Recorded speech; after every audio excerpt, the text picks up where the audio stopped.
on our invitation to this press briefing on this day in regard to the 200th anniversary celebration of Methodism on the island of St. Martin.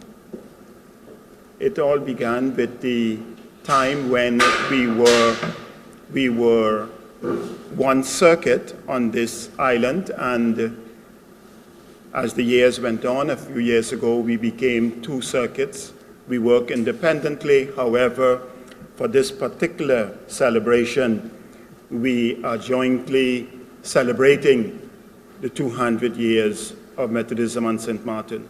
It would have been impossible for us to do it any other way than together, since we started together, and we still have a very good working relationship both sides of the island where the ministry of the word pertains. I would like to introduce you to the persons here at the head table. On my left is our Superintendent Minister, the Reverend Dr. Delsol Mead, and beside her is our Circuit Minister, Reverend Tyrone Hunkins, and Brother Ale Richardson, who is one of the members of the French St. Martin Circuit. He is the person in charge of mission and evangelism in that circuit. And to my immediate right is the Superintendent Minister of the Saint-Martin French Circuit, the Reverend Karine White. Next to her is Reverend Brissett, who is a retired active minister in the Dutch St. Martin Circuit, and actually the person who is responsible for coordinating the 200th anniversary celebration. And I am Frank Arnell, who is working along with him in that position. In front of you, or behind some of you, are persons from both circuits, the Dutch St. Martin Circuit, our circuit steward, Sister Maisie Richardson, and our support person, Sister Gloria Ferris-Bell, also a member of the committee, and the circuit steward from the French Circuit of Saint-Martin, Sister Lucy Davis. Being able to continue witness throughout 200 years is more than reason to be thankful. We look back to the ministry of John Hodge, our preacher from Anguilla, who is known as the pioneer of Methodism on the island. And what we hope to do is to celebrate for the whole year, beginning with our opening Thanksgiving service on the 22nd of this month, so that we start in January 2017. And the celebrations will culminate in December of this year on Sunday, the 10th of December. We do have a varied program to capture different aspects of celebration and to feature different departments of the church, to provide opportunities to do the outreach, which has enabled the church to move from a membership of a couple dozen when John Hodge preached to the well in over 1,000. We claim to have 1,200 members listed, and that represents significant growth for the 2 centuries. And the celebrations will allow us opportunity both to celebrate what has happened and to snatch the opportunity to do further witness as it pleases God. I believe, from here it may be helpful if you pose questions, so that I will not be the only one speaking. Other members of the panel will be able to. Just starting as of January 27 with the church service, what are some of the many activities put in place now? Oh, as well, we spoke already of the opening service. I should have said that will be held at the Ebenezer Chapel in Marigot, simply because that's where the preaching started. It was the attempt to start the church or to do ministry there was aborted because John Hodge was not a French citizen, so he moved to Colby, which became, if you want to say, the springboard of Methodism on the island. So this is why we will be celebrating, we will begin at Marigot, but it is our intention to have alternate services of praise and thanksgiving in either of the circuits, to alternate between the Dutch and French circuits continuing throughout the year. Additionally, the Men's Week, well, every department in the church has, if you want to say, a designated time when it celebrates, but the focus of our celebrations this year will be the Thanksgiving for 200 years. So between the 19th and the 26th of February, it's Men's Week, and a lot of the celebrations will center around that. We will start with a special service at Tabernacle on the 19th of February, and there's going to be a week-long of services. In the 19th of March, we go to Colby, and by the next month, it happens to be Easter. Sunday the 16th of April is Easter. We have a usual celebration of choirs, but this year, the flavor is going to be, again, anniversary Thanksgiving on the Festival of the Resurrection, when the choirs of the circuit will come together at the Cultural Center for a big extravaganza. Now, there's going to be outreach during May. May is the month when we focus on the Methodist heritage, because Methodism didn't start here. It started in England in May 1738 with the spiritual revival of John and Charles Wesley, two brothers who were the pioneers of the movement. And in every part of the world, May is regarded as a kind of sacred time, heritage time for Methodists. In the Caribbean and the Americas, we still observe what we call Aldersgate celebrations, Aldersgate being the place where John Wesley had his renewal experience, what we call the heartwarming experience, because he said he felt his heart strangely warm, and things haven't been the same again. He became a much more effective preacher, and out of his ministry, there issued this movement of God, which came to be called as the Methodist Church. So here during May, we have Aldersgate celebrations, which usually have a high outreach element. And we will be having evangelistic revival services during May, culminating with a pageant on Aldersgate Sunday, which is the 21st of May, when we will review in pageantry the coming of Methodism and the development of Methodism on the island. We will have fun as well, a family fun day is fun, so it's not just work, it's work, play, pray, everything that we can give God thanks for. There will be an anniversary dinner in June. In November, we focus throughout the Methodist Church in the Caribbean and the Americas on ministries among youth and young adults. And so there is going to be an extravaganza that focuses on this department of the church. And we will culminate, as I say, in December. This is a quick run through. There are events that I have not actually touched on in it.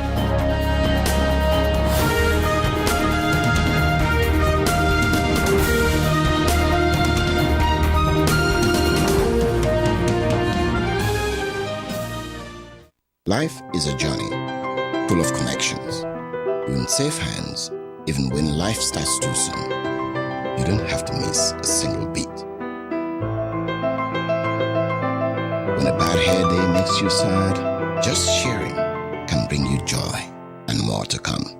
They take the plunge, turn fear into faith, while you capture those beautiful moments. In the game of life, it's family that counts. They'll be there even when you lose. We all have our moments of reflection and hope. And when you feel you're losing everything in life, we're there. because there's more to come. When life starts too soon, you don't have to miss a single beat. We're here to connect you and share life. Telcel, when you want more. GEBE has been faithfully serving the communities of St. Martin, powering your home and our economy.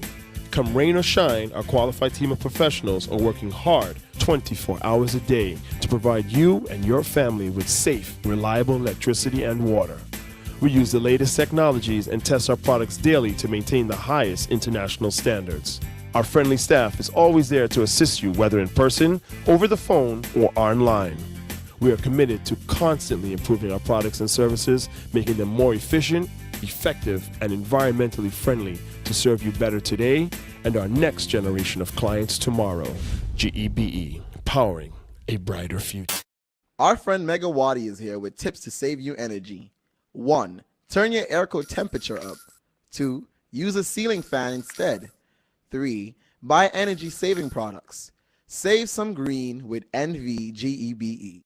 Need a loan that's quick and easy. Island Finance. Up to 50,000 guineas real easy. Island Finance. For education, a renovation. That's no problem. Yes, it's true. That's not all. They're quick and friendly too. Island Finance. Appliances, vacations, even fix your car. You can depend on Island Finance.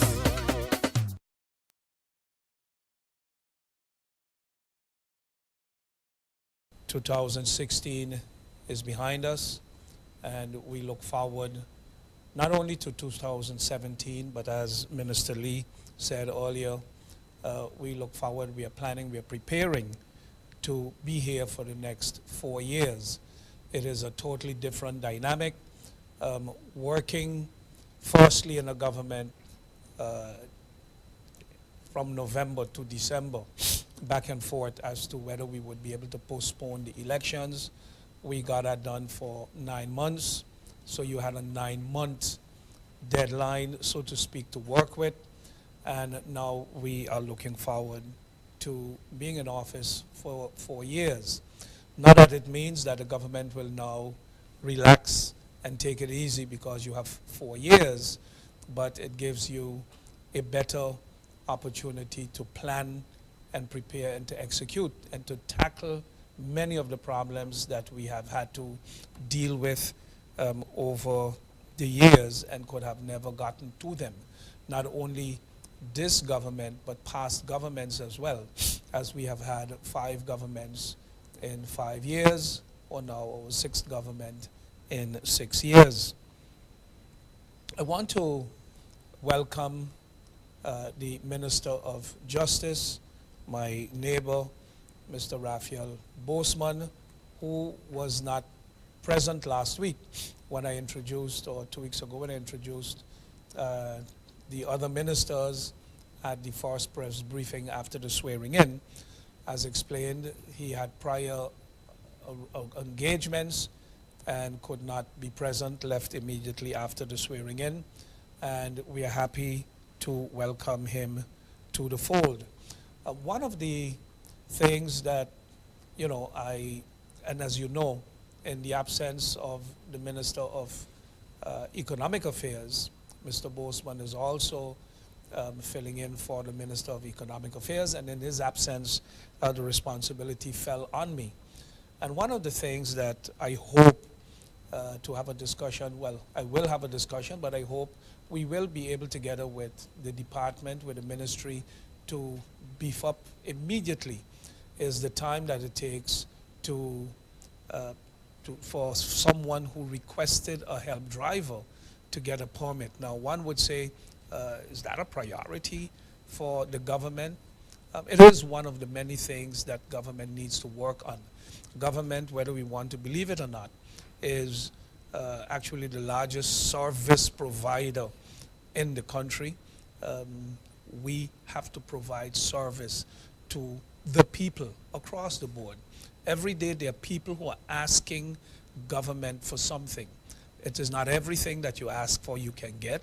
There are hundreds of people who apply for a job and they cannot get the job they may want or have applied for. There are many people who have applied for government land and there's no land left to be given, and so we can go down the line. But when someone asks for a help driver's permit, it is not something that government has to give them like a piece of land or even like a job. It is a permit that government should be able to put a mechanism in place. We've done it in the past. It can be done again, whereby if you bring it in early in the morning, you can have it in the same afternoon. If you bring it in on Monday, you can have it by Tuesday. I have been signing off on many help drivers permits, and when I looked at the date, some of them have, been submitted. Some of them go back to March and April of 2016. Now, if someone is operating, whether it's a bus or a taxi, and for medical reasons can no longer operate his vehicle or cannot operate a vehicle for a period of time, they go to the doctor, they get a letter, and they bring a help driver, someone who is registered, had the appropriate licenses to operate the vehicle in question, and they ask permission to employ this person as their help driver. Now, if you have to wait from April until the 30th of December for a minister to sign off on a request that you have made, it means that that person either did not have a help driver for all these months, or the help driver was operating illegally for all of these months. Whichever way a solution was found or a solution was not found, it is not good and in the interest of the license holder. So we hope that this will be a matter of the past under this new administration.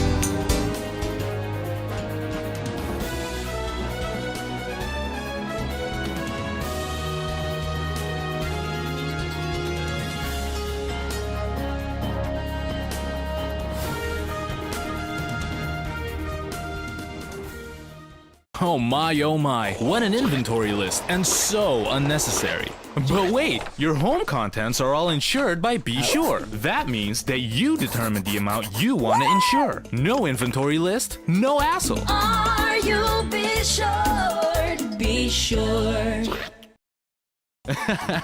Bob, I can understand why you're parking so carefully. Of course, when you can get 80% discount on your Be Sure car insurance. But that's overdoing it, Bob.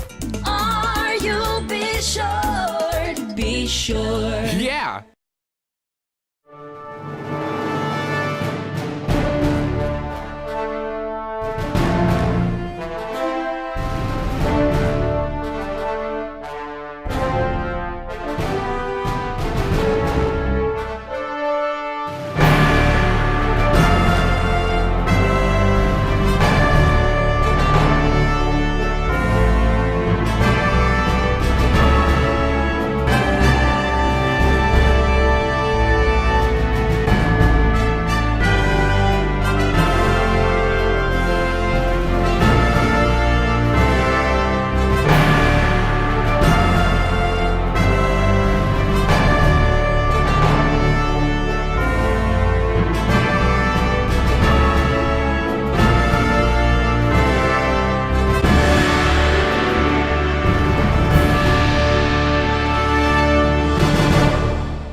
It's been said that behind every door, possibility awaits.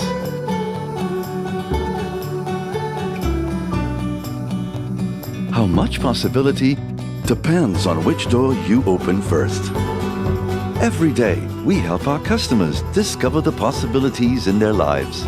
It all starts with a conversation. Scotiabank. Discover what's possible.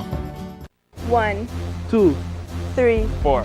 This is how common it is to develop a mental illness. 1 out of every 4. 4, 4. 4. But there is hope. Today, most mental illnesses can be managed and treated. Visit your general doctor if you feel concerned about your thoughts and behaviors or have some difficulty dealing with some of life's issues. If you have been diagnosed and are suffering from a mental illness, keep in mind these 4 points to help you manage your mental health. 1. Get regular checkups with your general doctor. 2. Stay on your treatment plan to prevent relapses. 3. Find a strong support group in your family and friends. And 4. Never be afraid to ask for help and look out for the warning signs of your illness. Remember, you are not alone. We are as close as one. 2, 3, 4. Learn about mental health illness by going to the Mental Health Foundation's website at www.mhf-sxm.com.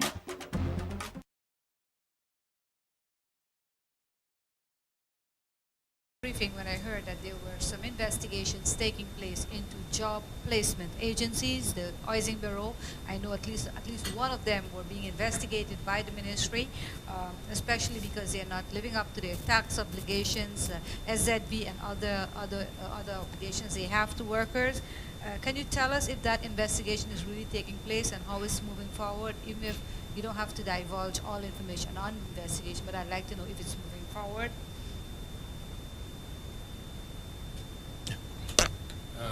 To my knowledge, the investigation is ongoing. I don't know to what extent or whether they're, how they're conducting that investigation per se. But again, that's one of the things that I will get updated on. But I do know the investigation is continuing. Your minister, the Justice Minister, who is a veteran in the labor industry, also said that instead of creating prisons, we should provide jobs and less incarceration. How is the Ministry of the Department of Labor working into placing people into the job market, especially those that are on social welfare? Again, that's part of their regular task, is trying to place people into positions. As you know, when people file for work permit requests for foreign labor, one of the first steps that they need to do is to do a search either through their database and through advertisements to see if there's somebody available for the position. I believe that there's opportunities for that to perform better. One of the things that we worked on previously was opportunity.sx, so trying to create a website portal for connecting employers and employees. There's also cooperation with private sector in terms of job fairs. There's a number of different activities that we're working on. As we go forward, one of the things I'm looking forward to is cooperating in particular with the Minister of TIAT, in that I believe that creating micro-entrepreneurs is also a great way of creating employment. As I've mentioned before, I think the process that went with Vromi with the district cleanup, where the districts were broken up into smaller districts where micro-entrepreneurs were given an opportunity to create companies to bid for those jobs. And so by making them smaller districts, it made the capital requirements less. It made it more accessible for companies for a starting company to begin. And I think that trend of creating those micro-entrepreneurs is a good trend, and look forward to cooperating with the other ministries to do that. And then, we've worked on labor reform. There's a proposal at Parliament for a fairly drastic change to our labor system, because I think our labor system, quite frankly, doesn't do the best job in terms of stimulating employment within our community. And so I think some revisions to that will also help to stimulate employment. And my final question to you. And if I may point out, according to our surveys, unemployment, especially amongst youth, is much more correlated to education than to to their age. And so again, one of the things we'll be working on is how do we make sure that the graduates from our school system are properly equipped for our local job market. So it's a cross-ministerial cooperation, and also the ministry is obviously doing what it can. My final question to you, Minister Lee, as a follow-up question, prior